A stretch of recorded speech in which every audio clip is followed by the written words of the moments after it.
رب المشرقین والمغربین جد الحسن والحسین ابی القاسم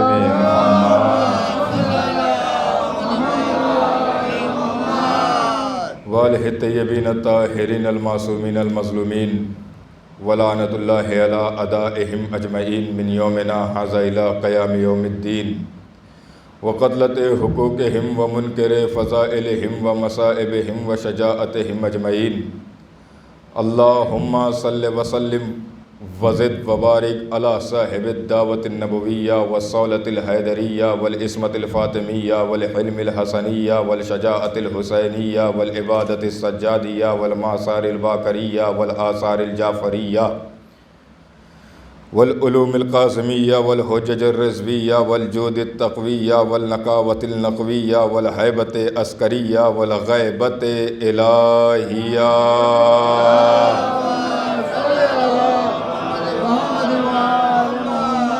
والہ الطیبین الطاہرین المعصومین المظلومین ولعنۃ اللہ علی اعدائہم اجمعین من یومنا ھذا الی قیام یوم الدین اما بعد فقد قال اللہ تبارک و تعالی فی کتابہ الکریم وہو اصدق الصادقین وقولہ الحق بالحق بسم اللہ الرحمن الرحیم وَإِذِ ابْتَلَىٰ إِبْرَاهِيمَ رَبَّهُ بِكَلِمَاتٍ فَأَتَمَّهُنَّ قَالَ إِنِّي جَعِلُكَ لِلنَّاسِ إِمَامًا قَالَ وَمِنْ ذُرِّيَّتِي قَالَ لَا يُنَالُ عَهْدِيَ الظَّالِمِينَ صلوات پڑھ دے محمد۔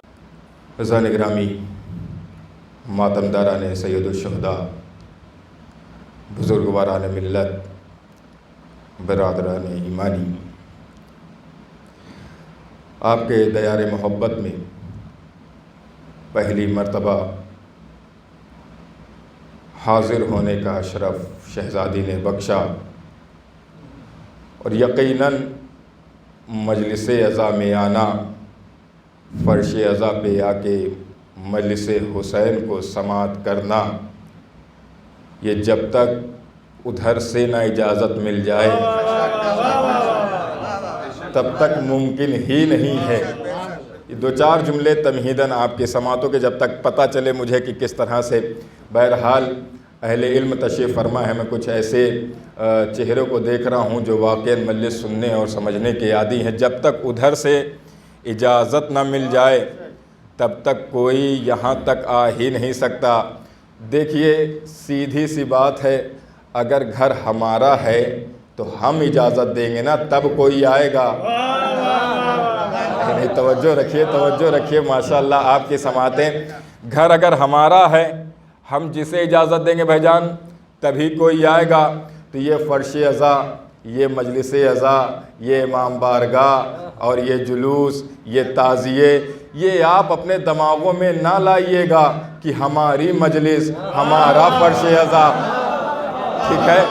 یہ دماغوں میں لانے کی ضرورت ہی نہیں کہ ہماری مجلس، ہمارے امام بارگاہ، ہماری فرش عزا، ہمارا جلوس، ہمارا تعزیہ۔ بھیا، اگر آپ کے ذہنوں میں ایسی کوئی باتیں ہیں تو یہ باتیں نکال دیجئے۔ کیوں؟ اس لیے آپ یہ نہ سوچئے گا کہ یہ عزاداری ہماری وجہ سے ہے، بلکہ اگر آج ہم زندہ ہیں تو عزاداری کی وجہ سے زندہ ہیں۔ ہم عزاداری کی وجہ سے نہیں ہیں، ہماری وجہ سے عزاداری نہیں ہے، بلکہ ہم عزاداری کی وجہ سے ہیں، ٹھیک ہے؟ آنے والا گھر سے چلا، چلنے کے بعد فرش عزا پہ آیا، اور یقیناً عزاداروں، مولا کے چاہنے والوں، جب آپ اپنے گھروں سے نکلیے امام بارگاہ یا مجلس عزا کے لیے تو یہ سوچ کے چلیے کہ ہم جا کہاں پہ رہے ہیں، ہم جا کہاں پہ رہے ہیں۔ تو چار باتیں تمہیداً، ہم جا کہاں پہ رہے ہیں اور کس جگہ پہ بیٹھنے کے لیے جا رہے ہیں۔ کیوں؟ اس وجہ سے کیونکہ دیکھیے، ایک مثال دوں، اگر کوئی عام انسان اگر کسی اپنے محلے کے، اپنے قریے کے، اپنے گاؤں کے، اپنے اسٹیٹ کے، اپنے راج کے کسی بڑے انسان سے مل کے آتا ہے، ایم ایل اے سے مل لیا یا کمشنر سے مل لیا یا پھر ڈی ایم سے مل لیا، اور چلیے اسٹیٹ کے اگر کوئی مکھ منتری سے مل کے آ جائے، اور آنے کے بعد اپنے گھر میں، اپنے گلی میں، اپنے محلے میں، اپنے گاؤں میں اپنے آپ کو، اپنی کالر کو چوڑا کر کے گلیوں میں پھرتا ہے۔ کیوں؟ اس لیے کیونکہ وہ اس راج کے، اس اسٹیٹ کے ایک مکھ منتری سے، ایک حاکم سے مل کے آ رہا ہے۔ کیا مطلب ہوا؟ کہا اگر کوئی بڑے سے مل کے آتا ہے تو وہ اپنے آپ کو غرور سے دیکھتا ہے کہ ہم اس اسٹیٹ کے حاکم سے، چلیے اگر راج اور اسٹیٹ آپ کو چھوٹا لگ رہا ہے، ان کے حاکم چھوٹے لگ رہے ہیں، چلیے اگر کوئی پی ایم سے مل کے چلا آئے، جو اس ملک کا، اس کشور کا، اس کنٹری کا حاکم ہے، جو پی ایم ہے، جو پرائم منسٹر ہے، اگر کوئی ان سے مل کے چلا آتا ہے، اور خدا نخواستہ اگر پی ایم کے ساتھ اس کی ایک آدھ ویڈیو یا کوئی فوٹو وائرل ہو جاتی ہے پی ایم کے کرسی کے بغل میں یا پھر گاڑی میں یا پھر ساتھ میں، تو پھر اب اس کی شان و شوکت کا بھائی جان اندازہ ہی نہیں ہے، وہ خود کو پی ایم سمجھنے لگتا ہے۔ ارے توجہ رکھے، کچھ عرض کرنا چاہ رہا ہوں، اگر کبھی کچھ ہیڈنگ وغیرہ میں آ جائے، سرخیوں میں آ جائے کہ فلانے ساتھ نے صاحب آج ان کے ساتھ شریک ہوئے، یعنی پتہ یہ چلا جو ایک کشور کے پی ایم سے مل لے، جو ایک کنٹری کے، جو ایک ملک کے پی ایم سے مل لے، وہ اپنے آپ کو اتنا بڑا سمجھنے لگتا ہے کہ اس سے بڑا اس ایریے میں اس کو کوئی دکھائی نہیں دیتا، کوئی سجھائی نہیں دیتا۔ کیوں؟ اس لیے کیونکہ جو ایک ملک کا حاکم ہے وہ اس سے مل کے آ رہا ہے کہ اس سے بڑا کوئی ہے نہیں۔ اللہ اکبر! آپ اپنی تقدیروں کو سلام کریں، جہاں پہ آپ بیٹھے ہیں یہاں پہ کوئی جنت کا سردار بیٹھا ہوا ہے۔ اللہ اکبر، اللہ اکبر! آپ اپنی تقدیروں کو سلام کریں۔ آپ ذرا سوچیں تو صحیح کہ جہاں پہ آپ بیٹھے ہوئے ہیں، اچھا یہ جن سے مل کے آ رہے ہیں، جملہ آپ کے سماعتوں کے حوالے کرنا چاہ رہا ہوں، یہ جن سے مل کے آنے کے بعد اپنے آپ کو غرور سے دیکھ رہے ہیں، ان سے مل کے آ رہے ہیں جس کے لیے ضروری نہیں کہ اگلے آنے والے 5 سال کے بعد،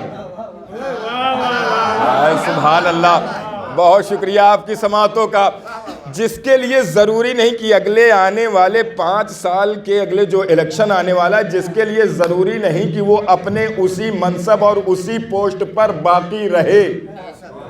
کوئی ضروری نہیں کہ جو ہے اس وقت وہی اگلے 5 سال کے بعد رہے۔ تو بھیا جس کے اگلے 5 سال کا نہیں پتا کہ وہ اپنے اسی منصب، اسی پوسٹ پر باقی رہے، تم اس سے ملنے کے بعد اتنا غرور، اتنا گھمنڈ!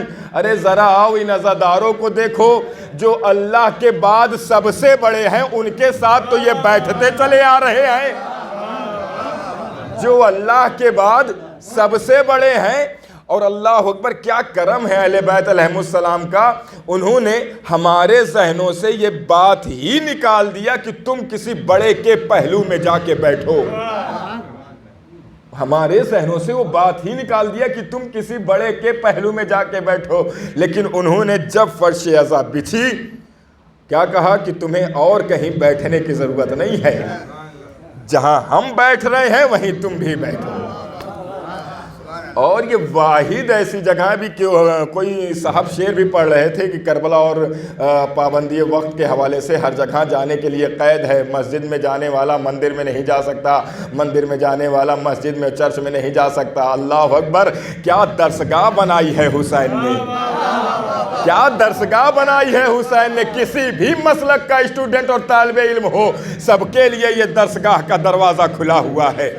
تم آؤ تو صحیح یہاں پہ علم لینے کے لیے، تم آؤ تو صحیح یہاں پہ پڑھنے کے لیے۔ اور یہی وجہ ہے کہ اس مجلسوں کو اور ان ایام کو ہم لوگ ایک کلاس، ایک درسگاہ بولتے ہیں، کیونکہ یہاں پہ سوال و جواب بھی ہوتے ہیں۔ یہ مجلس ہے، یہ ایام ہے، تو جو سب سے بڑے ہیں وہ فرش عزا پہ بیٹھتے ہیں۔ انہوں نے کہا کہ تمہیں کہیں اور بیٹھنے کی ضرورت نہیں ہے، بلکہ جہاں ہم بیٹھ رہے ہیں وہیں تم بیٹھو۔ اور اللہ اکبر! یہ ایسی واحد جگہ ہے جہاں پہ اہل بیت علیہم السلام نے ہمارے ذہنوں سے بڑے اور چھوٹوں کا فرق ہی نکال دیا ہے۔ نہیں، آپ نے توجہ ہی نہیں کیا۔ صلوات پڑھیں مل جل کے محمد و آل محمد۔ یہ ایسی جگہ ہے، بہت ہی معذرت کے ساتھ اگر کسی کو برا لگے تو مجھے اپنا چھوٹا بھائی، چھوٹا بیٹا سمجھ کے سمجھا دیجئے گا۔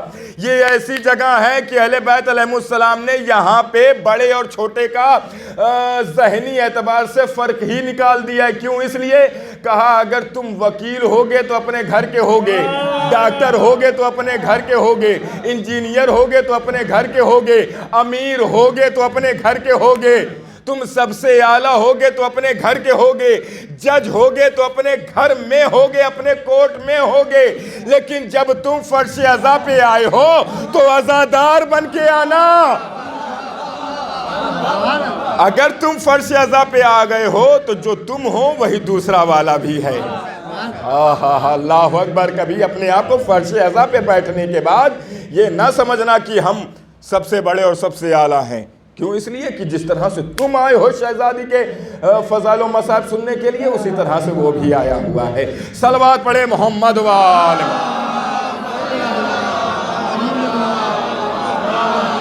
جس طرح سے تم آئے ہوئے ہو اسی طرح سے وہ بھی آیا ہوا ہے. ٹھیک ہے, وہ ساری چیزیں, ساری پوسٹ اور منصب تمہاری اپنے اپنے جگہوں کے لیے وہ منتخب کی گئی ہیں, نہ کہ ہر جگہ تم اس کو بتاتے چلو کہ ہم فلاں ہیں فلاں ہیں.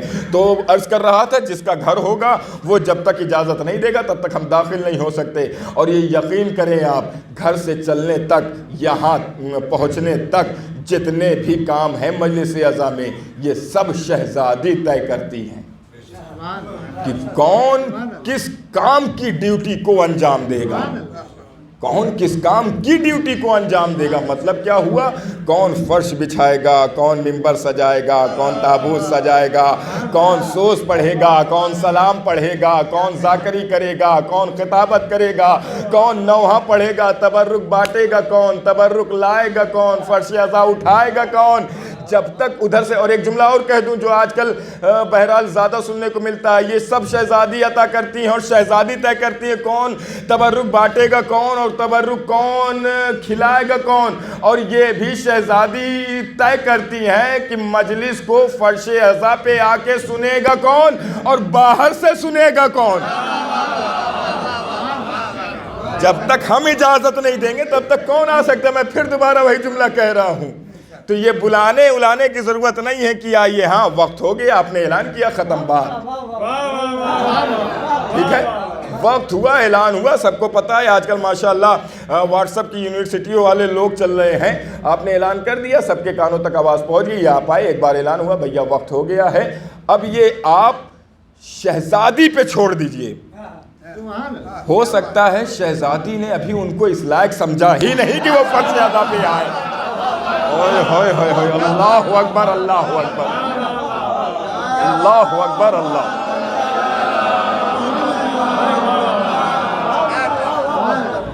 یہ وہ طے کریں گی. ٹھیک ہے, ہم نے تو بچھایا ہے. اللہ اکبر. کیا مرتبہ ہے زواروں کا اور کیا مرتبہ ہے میزبان کا جو یہ انتظامات کرتے ہیں. انشاءاللہ کبھی موقع ملا تو پھر اس پہ بحث ہوگی. دیکھیے, آغاز کائنات سے لے کر اپنی مجلس کا میں آغاز کر رہا ہوں. آپ ماشاءاللہ آپ کی سماعتیں بیدار ہیں اور آپ اچھے سے سن رہے ہیں, اور تو میری طرف متوجہ ہو جائیے کہ آغاز کائنات سے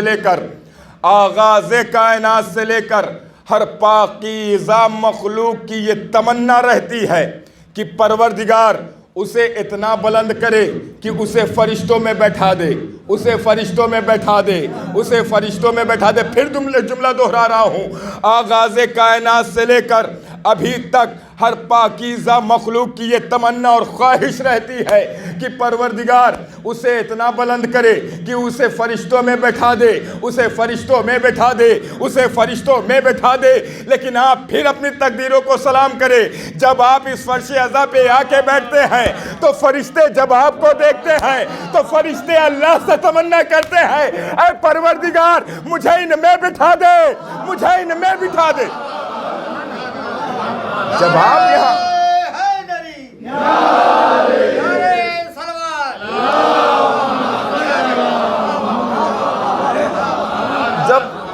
جب آپ یہاں پہ آ کے بیٹھتے ہیں تو فرشتے تمنا کرتے ہیں, اے پروردگار, اے پروردگار, اے بار الہ مجھے ان میں بٹھا دے, مجھے ان میں بٹھا دے. اور جملہ جلدی سے عرض کرتا چلوں, مجھے ان میں بٹھا دے.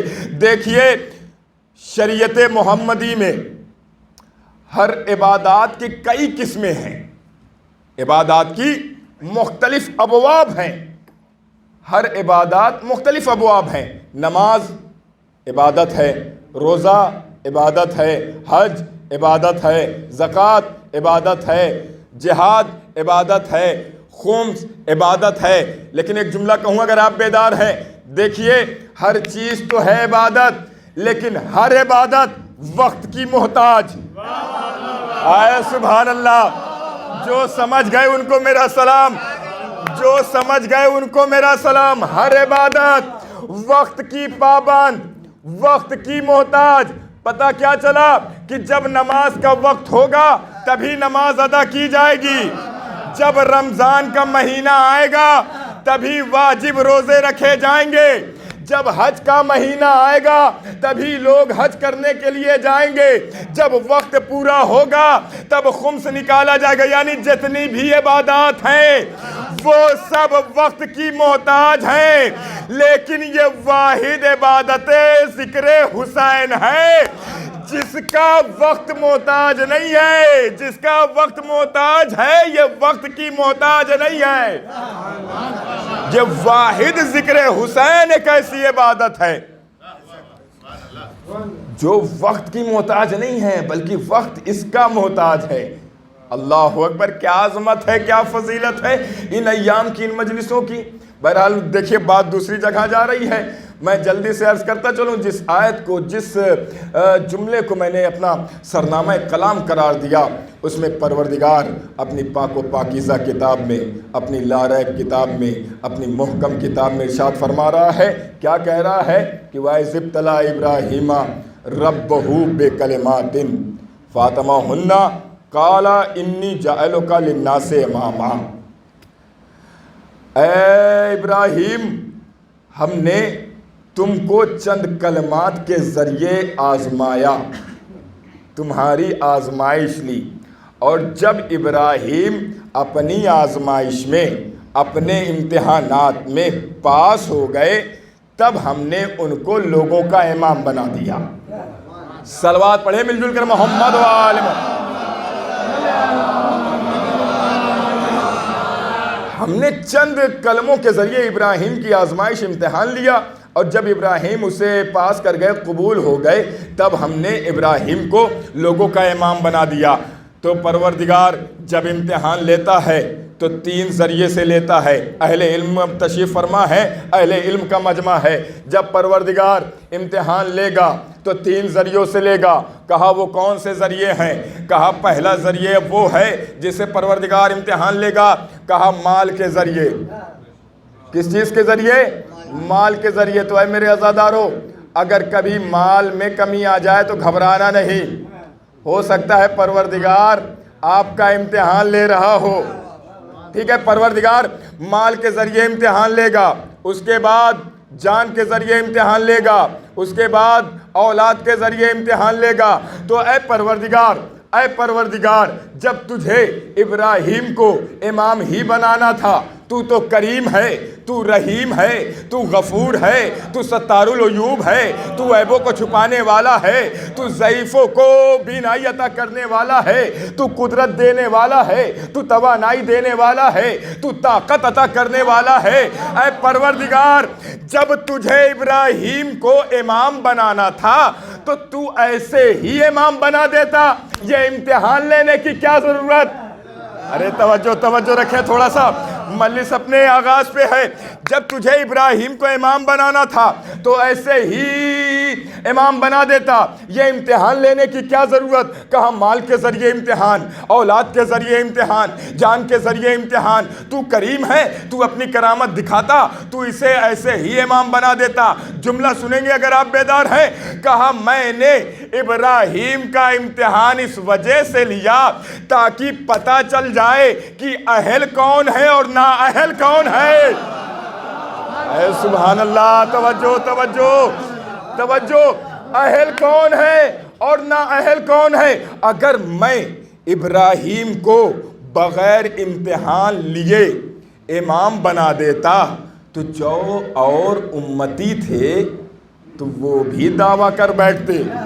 ارے اللہ اکبر, اب اس کی کون سا جملہ میں بولوں. جو اور تھے پیچھے والے وہ بھی دعویٰ کر بیٹھتے. اے پروردگار, ہم بھی تو تیرے مخلوق ہیں, ہم بھی تو تیرے چاہنے والے ہیں, ہم بھی تو تجھے ماننے والے ہیں, تو مجھے کیوں نہیں امام بنایا؟ پروردگار نے ایک رول بنا دیا ماشاءاللہ اس میں کچھ ٹیچر حضرات بھی ہوں گے، ظاہری طور پر ہوں گے۔ دیکھیے استاد یا ٹیچر اپنے بچے کی قابلیت کو بخوبی اور بہت اچھے طور سے جانتا ہے کہ کون سا بچہ کس پوزیشن اور کس اسٹیج تک ہے۔ ہر استاد ہر ٹیچر جانتا ہے کہ جو میری کلاس میں بچے پڑھ رہے ہیں اس کے صلاحیت کی سٹیج کیا ہے۔ وہ چاہتا تو ایسے ہی نمبر دے دیتا،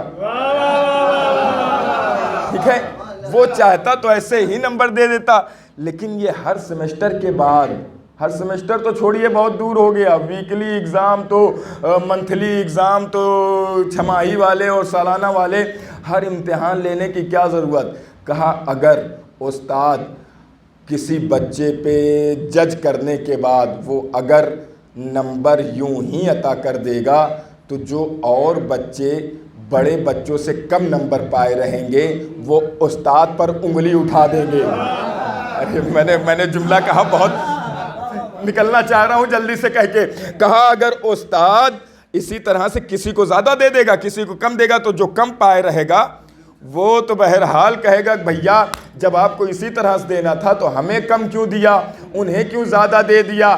پروردگار نے امتیوں کے لبوں پر یہ تالا لگا دیا امتحان کا لفظ ڈال کر، کہ امتحان کا لفظ ڈال کر امتیوں کے لبوں پر زبان پر تالا لگا دیا کہ کہیں ایسا نہ ہو یہ تو ہیں امتی لیکن یہ ولو میں پروردگار ہوں، یہ ضرور کہہ دیں گے کہ اس طرح سے کیسے امام بنا دیا۔ اسی لیے میں نے ان کی چند کلمات کے ذریعے امتحانات لیے۔ کہا کون سے امتحانات؟ جان کے امتحان، مال کا امتحان اور اولاد کا امتحان۔ اگر وقت رہا تو تینوں امتحانوں کی وضاحت کروں گا، لیکن مجھے نہیں لگتا کہ وضاحت ہو پائے گی۔ جتنے بھی امتحان، ایک یا دو امتحان کی اگر وضاحت ہو گئی تو وہ انشاءاللہ جلدی سے سن لیجئے گا۔ پروردگار نے ابراہیم کو چند کلمات کے ذریعے امتحان لیا، اور جب ابراہیم ان امتحانوں کو پاس کر لیے تب اس کے بعد ابراہیم کو امام بنا دیا گیا۔ یہی ہوتا ہے اسکولوں میں، جب بچہ اچھے نمبر سے پاس ہوتا ہے تو اسے انعامات دیے جاتے ہیں، اسے تحفے دیے جاتے ہیں، اسے انعام دیا جاتا ہے۔ لیکن اب پروردگار کی نظر میں انعام کیا ہے؟ کہا اگر تم پاس ہوگے تو ہم امام بنائیں گے۔ یہ دنیا کا اصول ہے کہ تم پھول دو، کتابیں دو اور تحفہ دو، لیکن وہ پروردگار ہے، وہ اگر پاس، اس کی بارگاہ میں اگر پاس ہو جاؤ گے تو وہ تمہیں امام بنائے گا، وہ بلندی عطا کرے گا۔ تو اب پروردگار ابراہیم کا امتحان لے رہے ہیں۔ آئیے سب سے پہلے امتحان کون سا میں پڑھوں؟ چلیے پڑھتا ہوں جو ہمارے ہاں سب سے زیادہ رائج ہے، اگر کم ہو جاتا ہے تو لوگ اس کی وحدانیت پر انگلی اٹھانا شروع کر دیتے ہیں۔ ارے ہمارے ہی ساتھ ایسا کیوں ہونا تھا، ہماری ہی روزی میں ایسی آفت کیوں آنی تھی۔ میں اسی چیز پہ سب سے پہلے پڑھوں گا۔ مال کے ذریعے ابراہیم پروردگار کا امتحان دے رہے ہیں۔ جناب ابراہیم ہیں نبی، اور روایتوں میں ملتا ہے کہ بڑے قدامت اور خوبصورت نبیوں میں سے ایک جناب ابراہیم بھی ہیں۔ اچھا جناب ابراہیم کا لقب کیا ہے؟ جناب ابراہیم کا کیا لقب ہے؟ خلیل اللہ۔ ماشاءاللہ اہل علم تشریف فرما۔ دیکھیے میں نے پہلے جملے میں بھی کہا ہے کہ یہ درسگاہ ہے، یہاں سے سوال و جواب بھی ہو سکتا ہے، ٹھیک ہے؟ صلوات پڑھے محمد وال۔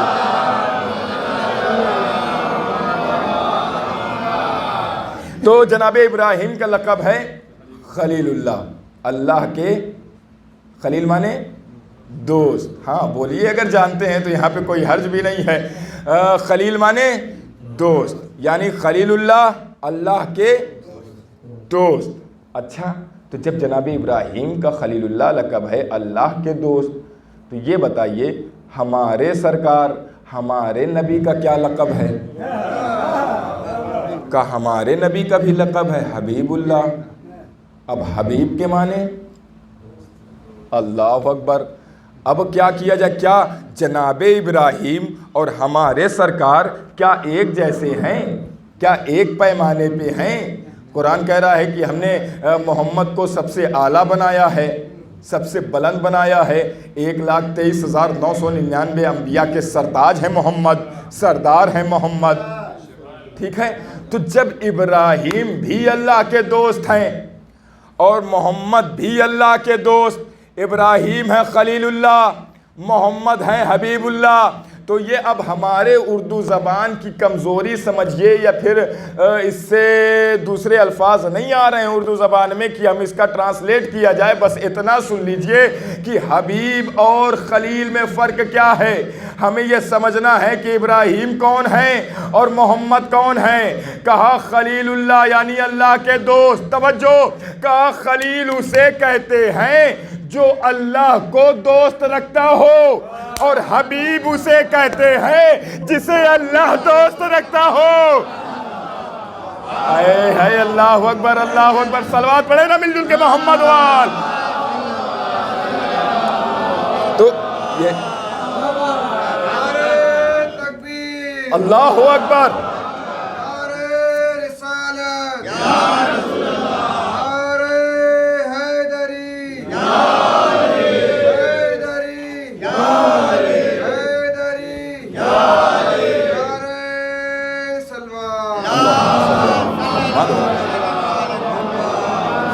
فرق واضح ہو گیا، بات سمجھ میں آ گئی، فرق واضح ہو گیا. خلیل اللہ حبیب اللہ. کہا خلیل اسے کہتے ہیں جو اللہ کو دوست رکھے، حبیب اسے کہتے ہیں جسے اللہ دوست رکھے.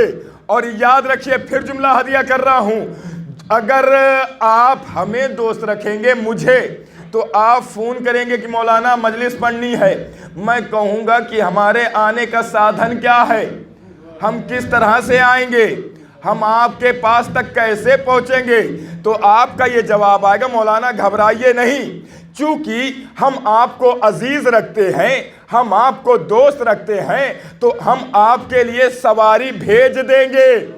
ارے جو پہنچ جائے ان کو میرا سلام. آپ گھبرائیں نہیں، چونکہ ہم آپ کو دوست رکھتے ہیں اور ہم آپ کو اپنے پاس بلانا چاہتے ہیں، تو ہم آپ کے لیے سواری کا انتظام کریں گے. اب بات سمجھ میں آئی. حبیب اللہ یعنی جسے اللہ دوست رکھے، یعنی جب اگر وہ اپنے پاس اگر بلانا چاہے گا تو اسے کسی نہ کسی سواری کو بھیجنا پڑے گا. قرآن کیا کہہ رہا ہے؟ قرآن کہتا ہے سبحان الذی اسری بعبدہ لیلا من المسجد الحرام الی المسجد الاقصی. پروردگار جب اسے اپنے سے ملاقات کرنا چاہتا ہے تو براق بھیجتا ہے کہ حبیب میرے پاس آ جاؤ. جب حبیب کو بلایا تو اس نے براق کا انتظام کیا، رف کا انتظام کیا کہ گھبرانے کی ضرورت نہیں ہے، ہم سواری بھیجیں گے، ہم تم سے محبت کرتے ہیں نا. اللہ اکبر. پھر بات ذہن میں آ رہی ہے. دیکھیے کیا نانا اور نواسے میں مماثلت ہے، کیا نانا اور نواسے میں مماثلت ہے. محمد کے لیے کیا کہا؟ سبحان الذی اسری بعبدہ لیلا من المسجد الحرام الی المسجد الاقصی. یعنی محمد تم گھبرانا نہیں، پاک و پاکیزہ ہے وہ ذات جو لے گئی اپنے نبی کو راتوں رات. کہاں؟ مسجد حرام سے مسجد اقصی کی طرف. اللہ اکبر. یہ نانا کے لیے یہ اصول ہے. آئیے نواسے کے لیے بھی وہی طرز ہے، وہی رول ہے. کہا جب حسین گھوڑے پر تھے تب آواز غیبی آئی تھی، یا ایھۃ النفس المطمئنہ ارجعی الی ربک راضیۃ مرضیہ. اے نفس مطمئنہ پلٹ اپنے رب کی طرف. حبیب ہے نا، حبیب ہے، دوست رکھتا ہے پروردگار. بات آگے جا رہی ہے. ابراہیم مال کا امتحان، میرے خیال سے ایک ہی امتحان میں پڑھ پاؤں گا. ابراہیم مال کا امتحان دینے کے لیے تیار، لیکن ابراہیم کو پتہ نہیں ہے. دیکھیے یہ تو ہمارے ہاں کا اصول ہے نا کہ بچوں کو بتا دیا جاتا ہے کہ سیٹرڈے کو اور چھماہی کو آپ کا ایگزام ہونے والا ہے، لیکن پروردگار کب کس سے کون سا امتحان لے لے نہیں پتہ. جناب ابراہیم روایتوں میں ملتا ہے کہ ان کے پاس بھیڑ اور بکریوں کا غلہ تھا.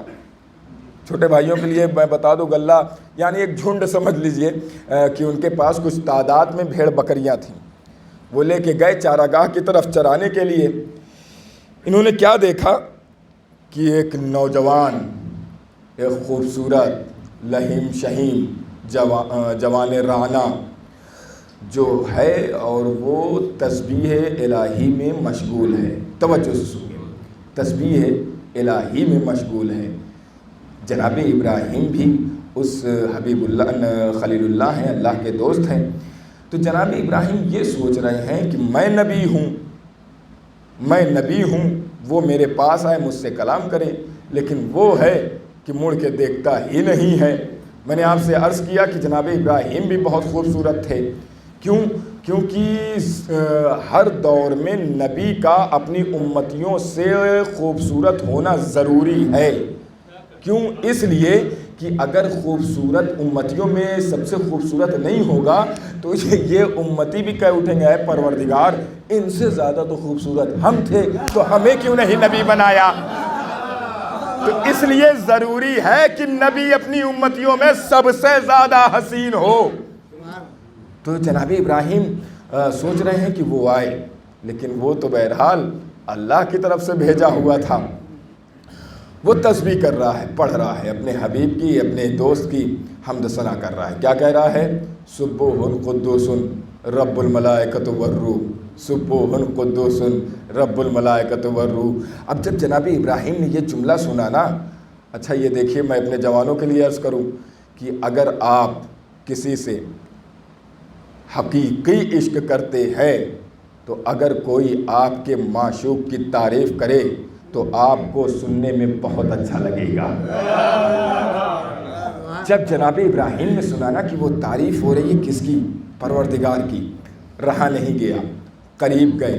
اے بھیا سنو، ایک بار اگر اس تسبیح کو اور پڑھ دیتے تو میرے دل میں ٹھنڈک پیدا ہو جاتی۔ اس نے کہا کوئی توجہ ہی نہیں دی، سنا ہی نہیں ہو جیسے۔ اب جب جناب ابراہیم سے رہا نہیں گیا پھر قریب گئے۔ بھیا سنو، اگر تم ایک بار اس تسبیح کو دہرا دو گے تو یہ جو میرے پاس غلہ ہے بھیڑ بکریوں کا، میں اس میں سے آدھا غلہ تمہارے حوالے کر دوں گا۔ کیا سننا چاہ رہے ہیں؟ اپنے معشوق کی تعریف، عشق ہے نا اس پروردگار سے، اپنے معشوق کی۔ اور جب اتنا سنا اس سامنے والے نے تو اس نے جب غلے کی بات سنی کہ آدھا غلہ مل رہا ہے تو اس نے پھر سے دہرایا، سبوح قدوس رب الملائکۃ والروح۔ ابھی بھی دل کو چین نہیں، قرار نہیں، ٹھنڈک نہیں آ رہی ہے۔ دل یہ چاہ رہا ہے کہ سامنے والے کی تعریف سنتے رہیں، اپنے معشوق کی تعریف سنتے رہیں، اپنے معشوق کی تعریف سنتے رہیں۔ پھر قریب گئے۔ اے بھیا اگر تم ایک بار اور اسی تسبیح کو دہرا دو، اسی تعریف کو پڑھ دو تو میں یہ جو بچا ہوا آدھا غلہ ہے یہ بھی تمہارے حوالے کر دوں گا۔ توجہ رکھیے، تھوڑا سا مل جل کر ایک صلوات پڑھے محمد وال۔ اب تعریف ہے نا پروردگار کی، یہ خلیل اللہ ہیں، تو اب جب وہ تعریف ہو رہی ہے دل کو چین نہیں مل رہا ہے، جی چاہتا ہے سنتے ہی جائیں، سنتے ہی جائیں، سنتے ہی جائیں۔ اب جب اس نے یہ سنا کہ یہ جو تھوڑا بہت بچا ہوا غلہ ہے بھیڑ بکریوں کا وہ بھی میرے حوالے ہو جائے گا تو اس نے پھر تعریف کرنا شروع کیا۔ کیا؟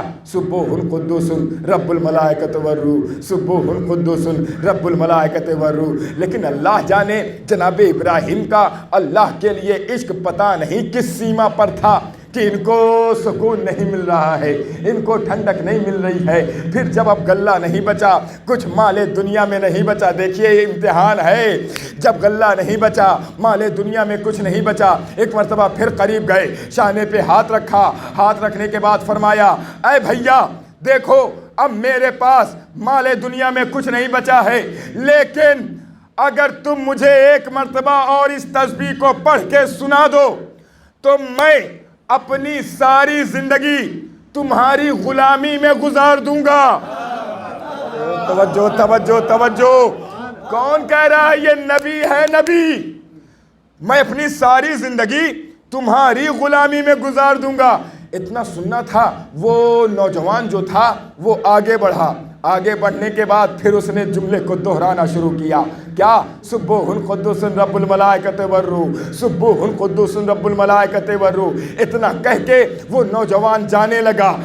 جیسے ہی جانا چاہتا ہے ابراہیم نے توجہ، ابراہیم نے کندھے پہ ہاتھ رکھا، شانے پہ ہاتھ رکھا اور فرمایا کہ میں نبی ہوں، میں نے وعدہ کیا ہے کہ میں پوری زندگی تمہاری غلامی کروں گا، تو سنو میں نبی ہوں، وعدہ کیا ہے تو وعدہ نبھاؤں گا، امتی تھوڑی ہوں جو بھاگ جاؤں گا۔ ہائے ہائے ہائے ہائے ہائے، اللہ اکبر اللہ اکبر۔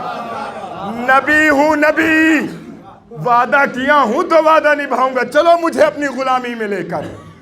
آنے والے نے دست ادب جوڑا، ابراہیم میں اللہ کی طرف سے بھیجا ہوا فرشتہ ہوں اور میں تمہارا امتحان لینے کے لیے آیا تھا کہ تم اپنے پروردگار کی محبت کرتے ہو۔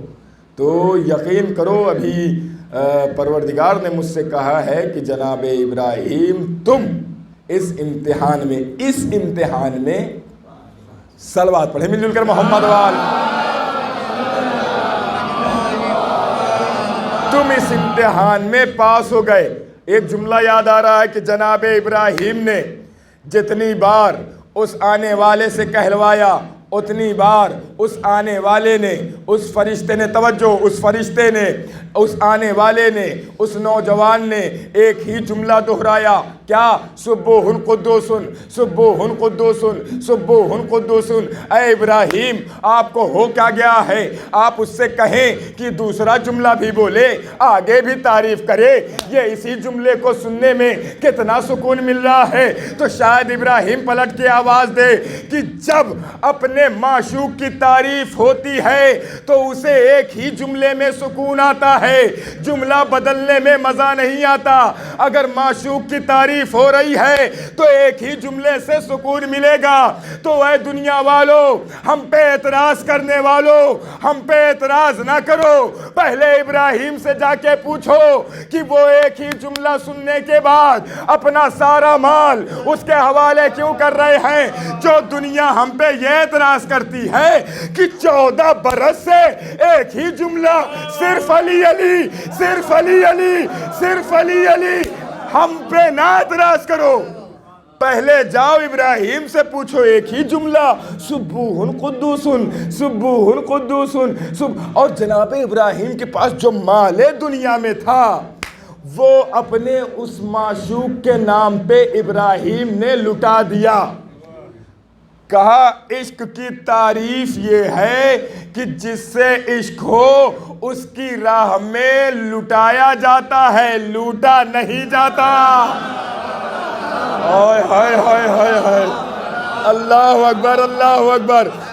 کہا جس سے عشق ہے اس کی راہ میں لٹایا جاتا ہے، لوٹا نہیں جاتا۔ اچھا اب مجھے یہ بتائیں، ماشاءاللہ اہل علم تشریف فرما ہے، یہ بتائیں کہ جس دن یہ واقعہ ہوا ابراہیم اپنے مال دنیا میں سے سب کچھ دے چکے ہیں، تو کیا ایسا ہوا کہ ابراہیم جب گھر پلٹے ہوں گے تو کسی کے دروازے پہ دق الباب کیا ہوگا، اے بھیا ایسا ہے کہ آج ہمارے پاس کچھ نہیں ہے، ہمیں تم کھانے کے لیے دے دو؟ نہیں۔ کیوں؟ کہا اگر جملہ حاضر کروں آپ کے بہترین سماعتوں کے حوالے، کہا اگر عاشق معشوق کے نام پر سب کچھ لٹانے کے بعد اگر وہ چاہنے والا کسی اور کے دروازے پہ جا کے ہاتھ پھیلاتا ہے تو یہ معشوق کے لیے عیب سمجھا جائے گا کہ اس نے تمہارے نام پہ سب لٹا دیا اور تم ہو کہ اسے ہاتھ پھیلانے پہ مجبور کر دیے ہو، یہ اس کے لیے عیب سمجھا جائے گا۔ الحمدللہ ہم نے بھی یہی طرز ابراہیم سے سیکھا ہے، جس سے محبت ہوتی ہے اس پہ سب لٹا دیتے ہیں، جس سے محبت ہوتی ہے اس پہ سب لٹا دیتے ہیں۔ اللہ اکبر، 14 صدیوں سے لٹاتے چلے آ رہے ہیں اور الحمدللہ ابھی تک کسی عزادار کے ہاتھ میں کٹورا نہیں آیا۔ صلوات پڑھے محمد وال۔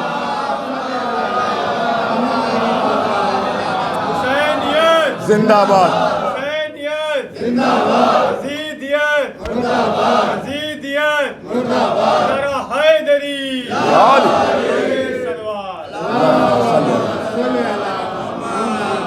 جس سے محبت ہے، جس سے محبت ہے، محبت کہتے ہی اسے ہیں کہ جس کے نام پر لٹا دیا جائے، لوٹا نہ جائے۔ میں کیا بتاؤں، دیکھیے 45 منٹ ہونے کو آ گئے ہیں اور ابھی ایک ہی امتحان کا تذکرہ چل رہا ہے۔ انشاءاللہ پھر کبھی وقت نے ساتھ دیا اور محبتوں نے نوازا تو ضرور آؤں گا اور اس کے آگے انشاءاللہ سنایا جائے گا۔ دیکھیے ابراہیم جس کا نفس نفس امتحانات میں گزرا، سارے انبیاء میں سب سے زیادہ امتحان دینے والے نبی کا نام ابراہیم ہے، ہر نفس میں۔ لیکن اچھا جی چاہ رہا ہے عرض کر دوں ایک دو جملے جلدی سے، اور ایک صلوات پڑھیں محمد وآل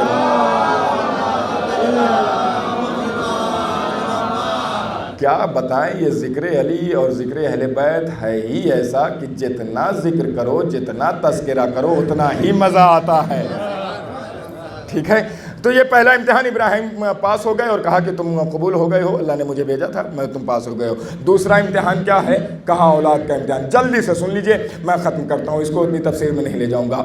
دوسرا امتحان اولاد کا امتحان ہے۔ دیکھیے ہر جگہ پہ ابراہیم نے امتحان دیا، ابراہیم کا سجود امتحان، رکوع امتحان، قیام امتحان، چلنا امتحان، اٹھنا امتحان، بیٹھنا امتحان، بات کرنا امتحان، کہیں آنا جانا امتحان، یعنی یہ نفس سانس سانس امتحان میں گزری ہے۔ جب ایک امتحان پاس کرتے تھے مالک دوسرا امتحان، دوسرا پاس تیسرا امتحان، تیسرا پاس چوتھا امتحان، یعنی امتحانات پہ امتحانات دیتے جاتے تھے ابراہیم۔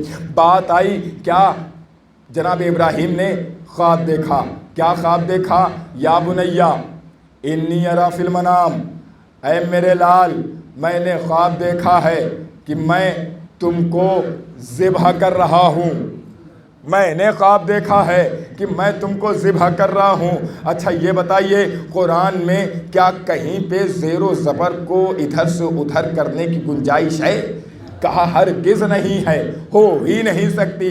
تو اگر یہ واقعہ خواب کا واقعہ اگر قرآن میں درج کیا گیا ہے تو اس کا مطلب یہ ہے کہ اس خواب میں کوئی نہ کوئی حقیقت ہے، خواب میں حقیقت ہے، خواب میں حقیقت ہے۔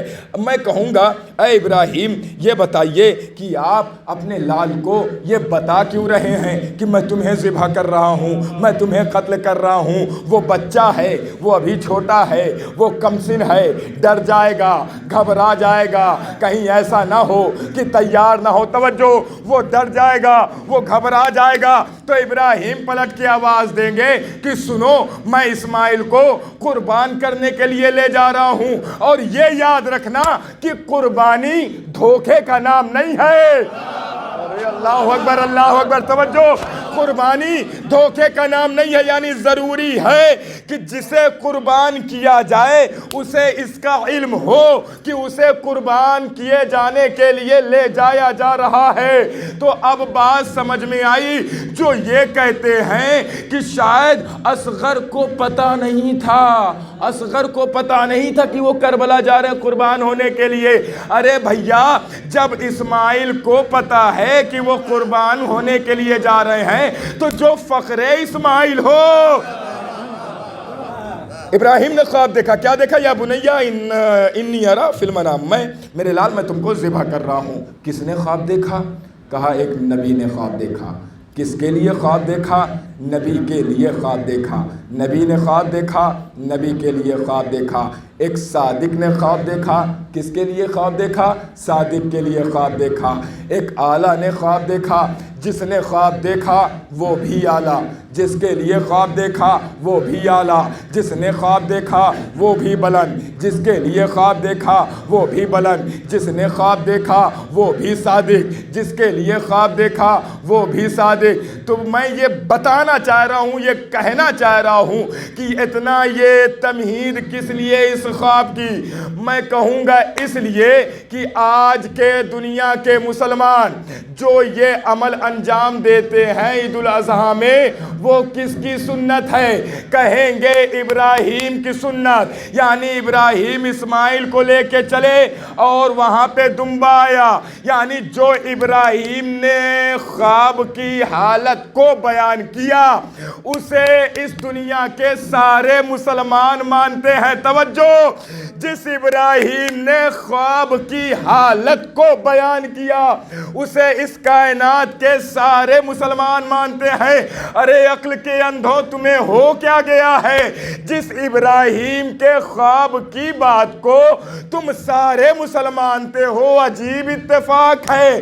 جسے تم نے دیکھا نہیں اسے تو تم مان لے رہے ہو، اور جسے نبی نے اپنے دونوں ہاتھوں پہ بلند کر کے دکھایا ہو، من کنت مولا ہو فہذا علی مولا۔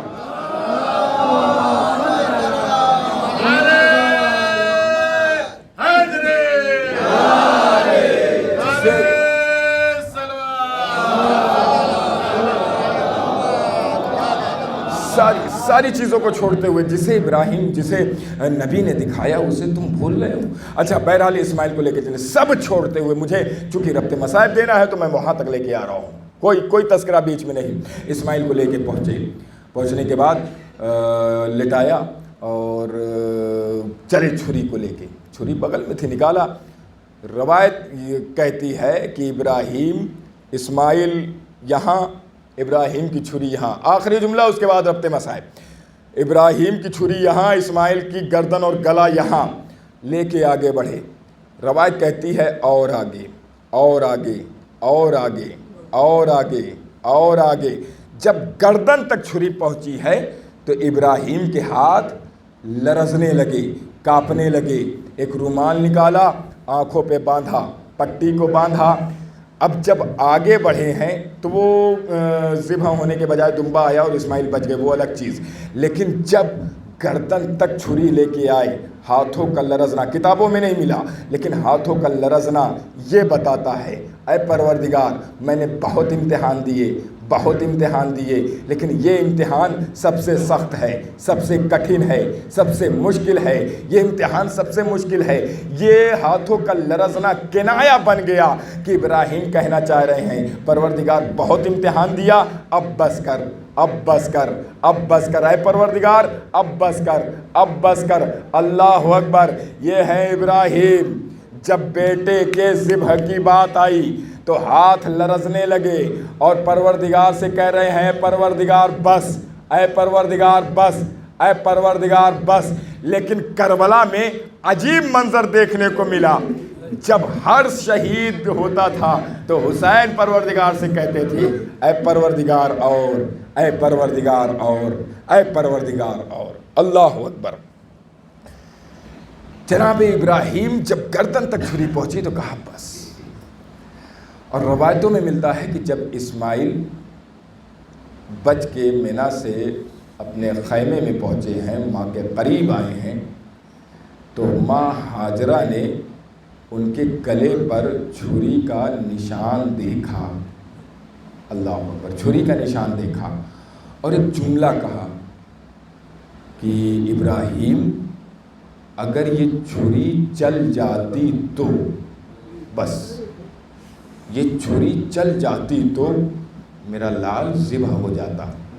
اور روایت کہتی ہے کہ انہی صدموں میں اور انہی مشکلات میں جناب ہاجرہ علیل ہوئی ہیں اور اس دنیا سے رخصت ہو گئی، صرف یہی سوچ کے کہ اگر میرے لال پہ چھری چل جاتی تو۔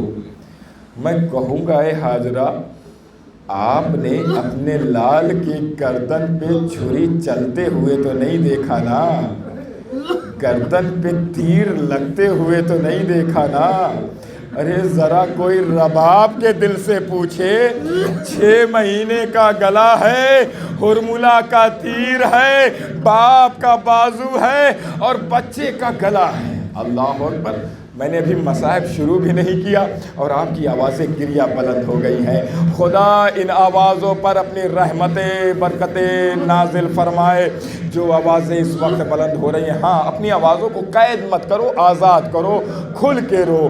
کسی نے پوچھا چوتھے امام سے، اے مولا یہ بتائیں کہ آپ کے جد پر کس طرح سے روئے؟ تو چوتھے امام نے فرمایا کہ دیکھو رونے کی 3 طرح 3 قسمیں ہیں۔ ایک پہلی قسم وہ ہے کہ میرے جد پہ پڑوسیوں کی طرح مت رویا کرو، محلے والوں کی طرح مت رویا کرو، بلکہ میرے جد پہ گھر والوں کی طرح رویا کرو۔ اے مولا بات سمجھ میں نہیں آئی۔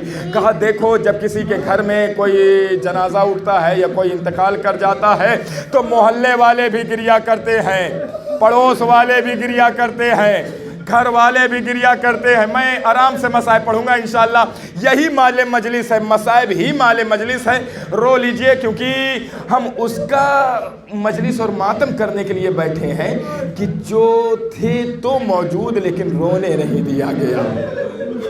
موجود تو تھے لیکن رونے نہیں دیا گیا. مولا یہ کیا سمجھ میں نہیں آیا؟ پڑوس والوں کی طرح, گھر والوں کی طرح, محلے والوں کی طرح. تو امام نے فرمایا کہ جب کسی کے گھر میں میت اٹھتی ہے تو پڑوس والے بھی روتے ہیں, محلے والے بھی روتے ہیں, گھر والے بھی روتے ہیں. مولا سمجھائیے. تو مولا نے فرمایا کہ دیکھو جب محلے والے روتے ہیں تو وہ یہ سوچ کے روتے ہیں کہ چلو بہرحال اچھا انسان تھا, گزر گیا. نہ تو ان کے آنکھوں سے آنسو نکلتا ہے اور نہ ہی آواز بلند ہوتی ہے کہ کہیں ایسا نہ ہو کہ 2-4 لوگ اس کی طرف دیکھ لیں کہ یہ کیوں رو رہا ہے. دیکھو پڑوس والے بھی روتے ہیں لیکن ہاں آواز تو نہیں بلند ہوتی ہے لیکن آنکھوں سے آنسو ضرور نکلتا ہے. دیکھو جب میرے جد کے مصائب بیاں ہو, نہ پڑوس والوں کی طرح, نہ محلے والوں کی طرح, بلکہ گھر والوں کی طرح رویا کرو. مولا گھر والے کیسے روتے ہیں؟ کہا جب کسی کے گھر میں میت ہوتی ہے تو گھر والے یہ نہیں دیکھتے کہ اسے کوئی دیکھ رہا ہے, بلکہ وہ تو اپنی آواز کو بلند کر کے گریا کرتے. جزاک اللہ. خدا آپ کو کوئی غم نہ دے سوائے غم سرکار سید الشہداء کے. ہاں یقیناً اس مجلس میں شہزادیاں آئی ہوں گی. ایک شہزادی جنت البقیع سے آئی ہوگی, ایک شہزادی شام کے زندان سے آئی ہوگی. اور جانتے ہیں میں نے ہر علماء سے, ہر ذاکرین سے سنا اور کتابوں میں بھی پڑھا کہ اہل بیت یہاں پہ تشریف لاتے ہیں, اہل بیت علیہ السلام تشریف لاتے ہیں. لیکن اے عزاداروں, سب سے سنا کہ سب کے بیٹھنے کی جگہ کہاں ہے, سب کے بیٹھنے کی جگہ مقرر ہے. کتابوں میں بھی پڑھا اور علماء نے بھی بتایا کہ نبی کہاں بیٹھتے ہیں, علی کہاں بیٹھتے ہیں, حسن کہاں بیٹھتے ہیں, حسین کہاں بیٹھتے ہیں. لیکن کوئی ذاکر, کوئی علماء, کوئی کتاب یہ نہیں بتاتی کہ وہ ٹوٹی پسلیوں والی کہاں بیٹھتی ہے. ارے وہ ایک جگہ کیسے بیٹھے؟ وہ اپنے ایک ہاتھ کو اپنے پسلیوں پہ رکھے ہوئے, ایک ہاتھ میں رومال لیے ہوئے, کبھی اس عزادار کے پاس, کبھی اس عزادار کے پاس, کبھی اس عزادار کے پاس, اور ایک جملہ کہتی ہے اے میرے لال کے رونے والوں, لاؤ میرے حسین کے زخموں کے مرہم مجھے دے دو. جزاک اللہ, جزاک اللہ. کیا روتے ہیں آپ, کیا گریا کرتے ہیں آپ, کیا روتے ہیں آپ. لاؤ میرے, میں آرام سے پڑھوں گا انشاءاللہ. یہی مال مجلس ہے, یہی حق گریا ہے. جب آپ کو روتا ہوا شہزادی سکینہ دیکھتی ہیں تو پھوپھی زینب سے پوچھتی ہیں, پھوپھی اماں یہ کون لوگ ہیں جو میرے بابا کا نام لے کر گریا کر رہے ہیں؟ اے پھوپھی اماں یہ کون لوگ ہیں جو میرے بابا کا نام لے کے ماتم کر رہے ہیں؟ تو شہزادی زینب سکینہ سے فرماتی ہے میری لال یہ تمہارے بابا کے چاہنے والے ہیں جو تمہارے بابا کا نام لے کر. ننھی سی بچی تڑپ جاتی ہے, ہاتھوں کو جوڑتی ہے, پھوپھی اماں اگر یہ چاہنے والے کربلا میں ہوتے تو میرا بابا پیاسا نہ مارا جاتا, میرے کانوں سے گوشوارے نہ چھینے جاتے, میری دامن میں آگ نہ لگائی جاتی. جزاک اللہ, جزاک اللہ. بس سوچ رہا ہوں ایک روایت پڑھوں اور مجلس تمام کروں. ایک روایت پڑھتا ہوں, مجلس تمام کرتا ہوں. مولا سے پوچھا گیا کہ سب سے زیادہ آپ کو زخم کہاں پہنچے؟ چوتھے امام نے فرمایا شام شام شام. مولا نے 3 بار کہا شام شام شام. شاید ایک شام کا مطلب یہ رہا ہو بازار شام, دوسرے شام کا مطلب یہ رہا ہو زندان شام, اور تیسرے شام کا مطلب یہ رہا ہو دربار شام. روایت کہتی ہے کہ مولا نے فرمایا کہ سنو ہم کوفے میں بھی پھرائے گئے ہیں اور شام کے بازار میں بھی پھرائے گئے ہیں, لیکن کوفے میں اور شام کے بازار میں الگ فرق تھا. مولا کیا فرق تھا؟ کہا کوفے میں صرف لوگ چھتوں سے پتھریں مارتے تھے, لوگ صرف پتھروں کو پھینکتے تھے, لیکن ہم جب شام کے بازار میں پہنچے ہیں نا تو لوگ اپنی اپنی چھتوں سے انگارے پھینکتے تھے, آگ کی بارش ہوتی تھی. ارے ایک شعلہ میرے سر پہ آیا, میرا ماما جلا, میرے ہاتھوں میں ہتھکڑیاں تھی, میں نہ ہٹا پایا, میرے سر کے پوست جلنے لگے. جزاک اللہ, خدا آپ کو کوئی غم نہ دے. دربار شام کا ذکر ہوا. دربار شام کے لیے ان اہل حرم کو روکا گیا کہ رک جاؤ، ابھی دربار سجایا جا رہا ہے، تمہیں دن میں داخل ہونا ہے۔ ذرا تصور کریے عزادارو، جس کوفے، جس جگہ کے لوگ حاکم رہے ہوں اور جہاں پہ نام رہا ہو، وہاں پہ ایک بیٹے کے سامنے اس کی پھوپھی کو سرننگے گھمایا جا رہا ہے، اس کی بہن کو سرننگے پھرایا جا رہا ہے۔ زینب تمہیں داخل ہونا ہے۔ علی کی شیر دل بیٹی نے کہا اس کو خاموش ہو جاؤ۔ روایت کہتی ہے جتنے جانوروں کے گردن میں گھنٹیاں تھیں وہ سب خاموش ہو گئی۔ ایک مرتبہ علی کی شیر دل بیٹی کہتی ہے میں دربار میں داخل نہیں ہوں گی، شرابیوں کا مجمع ہے، باغیوں کا مجمع ہے۔ ایک مرتبہ سید سجاد آگے بڑھے، اے پھوپھی اماں ذرا بابا کے چہرے کی طرف دیکھو۔ اب جو زینب نے دیکھا حسین کی آنکھوں سے آنسو نکل رہے ہیں اور فرمایا حسین اے بہن زینب دربار میں داخل ہو جاؤ، یہ بازاریوں کا مجمع ہے۔ ہاں عزیزوں، اب یہ قافلہ، آخری روایت ختم مجلس، یہ قافلہ ایک مرتبہ سید سجاد کو یزید نے طلب کیا۔ سید سجاد اٹھنے کے بعد حاکم کے دربار میں گئے۔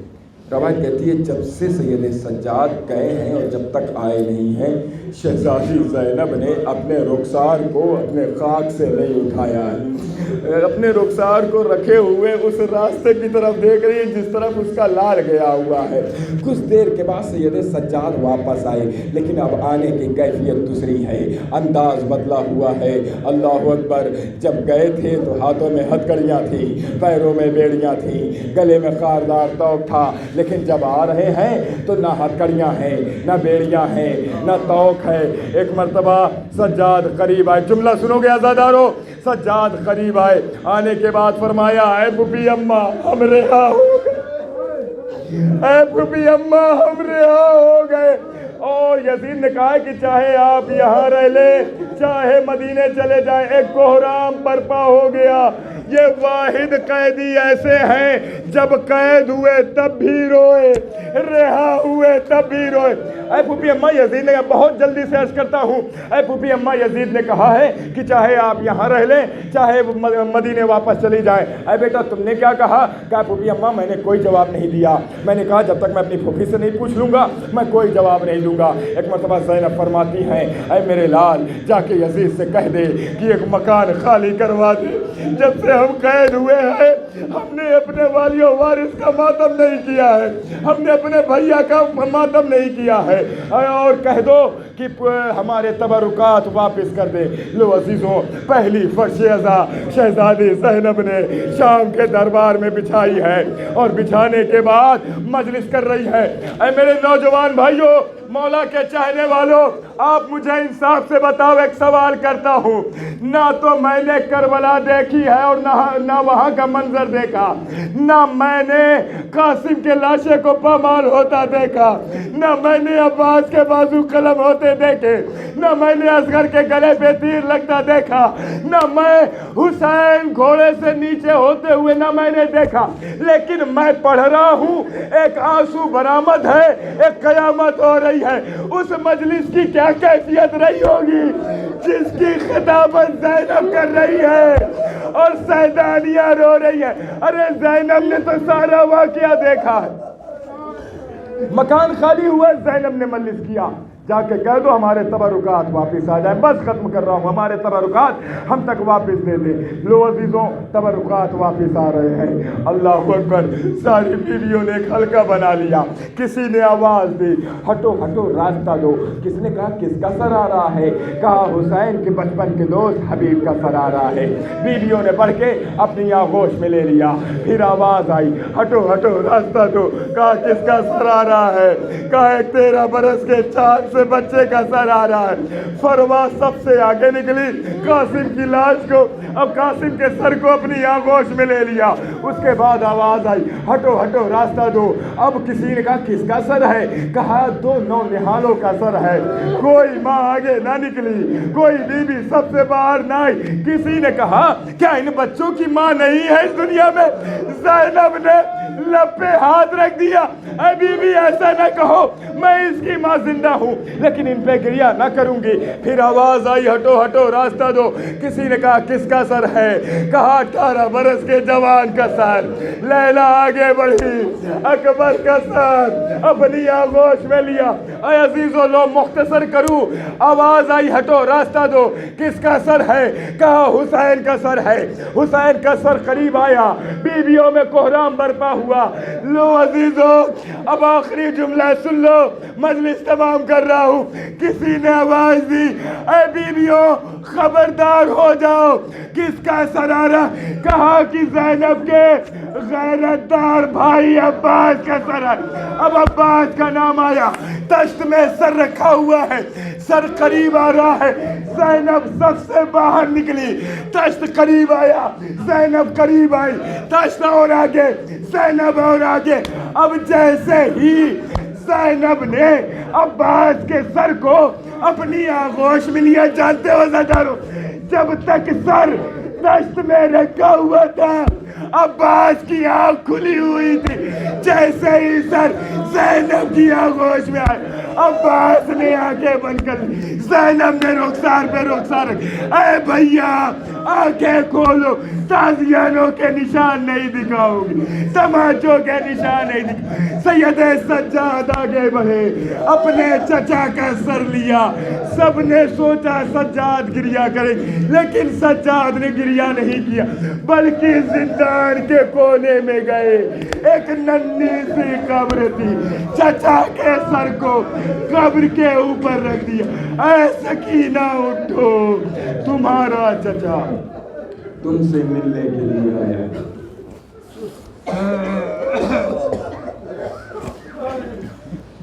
سیعلم الذین ظلموا من قبل يقولون بحق زینبها ومالها وبنوها۔ بہرحال تجھے واسطہ ہے اپنے پاک کا ہماری اس مختصر سی عبادت کو قبول فرما۔ بہرحال جانے آمشیان حضرت قرار ان کی جان مال عزت آبرو کی حفاظت فرما۔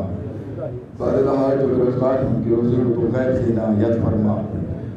دیکھیے حضرات، جب دعا کا سلسلہ شروع ہو، اور چوتھے امام سے بھی روایت ہے کہ اگر کم سے کم اگر 40 افراد ہیں تو اگر وہ دعا کو آمین بآواز بلند کہا جائے تو وہ پروردگار کا بھی رد نہیں کرتا۔ تو اتنے عزادار ہیں، آنکھوں سے اشک روانہ ہے اور مسائل بھی ہوا ہے، تو ضرور پروردگار سنے گا۔